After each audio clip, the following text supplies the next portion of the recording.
Tamza video eno paka bwe natuka ku Jeff Kiwa. Oluvannyuma lw'ebyo byabaddewo olunaku olw'eggulu, nina ekintu kye nalowoozezzaako n'endowooza kikulu. Sheebah okusobola okubeera successful mu bbat eno gye tugendamu, yeetaagayo omuntu gwawe ekitiibwa. Yeetaagayo omuntu asobola okumugamba nti Sheebah kino tokikola. Olunaku olw'ejjo Sheebah yabadde n'obusungu bungi.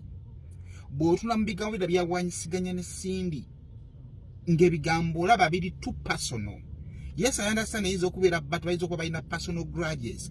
But still, ate bw'okomparing ebigambo Cindy byabadde awerekereza Sheebah n'ebigambo Sheebah byabadde awerekereza Cindy, ebya Sheebah biri too personal. Kati Sheebah yeetaagayo omuntu oyo asobola okumuyamba okumugaidinga ku kiki ekyokwogera di olw'okukikola, kiki ekyokukola. Bw'otunula ttiimu ya Cindy yabadde ready nnyo to an extent nti bw'otunula ku muwendo gw'abantu ababadde bazze abawagizi ba Cindy babadde bangi bw'obakompeyaringa n'aba Sheebah. Kyokka ng'ate bw'otunula aba Sheebaholics, simanyi na ttiimu ya Cindy bagiyita. Ttiimu ya Sheebaholics bangi nnyo, sigamba nti Sheebah yasinga bwagizi, naye ngamba aba Sheebaholics abali mu ttiimu ya Sheebah bangi bw'obakompeyaringa n'abo aba Cindy kuba bayinza okuba tebalina organized. Naye Cindy atalina ttiimu eri organized, olaba asobola okusinga Sheebah abawagizi mu press conference. Kitegeeza nti ttiimu ya Cindy eri organized nnyo.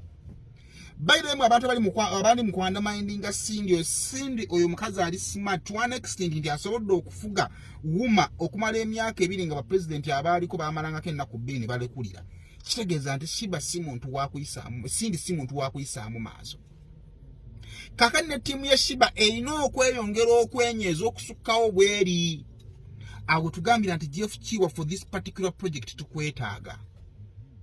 Sheebah yeetaagayo omuntu asobola okumugaidinga, asobola omugamba kino tokikolera n'atakikola. Twetaagayo omuntu asobola okugamba Sheebah, this time you need to talk, this time you have to keep quiet, n'asirika. Singa kino tekibaawo, Sheebah n'asigala ng'agenda mu maaso n'obusungu bw'alina, n'asigala ng'akola statements nga bw'azikola, tugenda kutuuka ku stage n'okuyimba kujja kumulema, ajja kuyomba buyombi.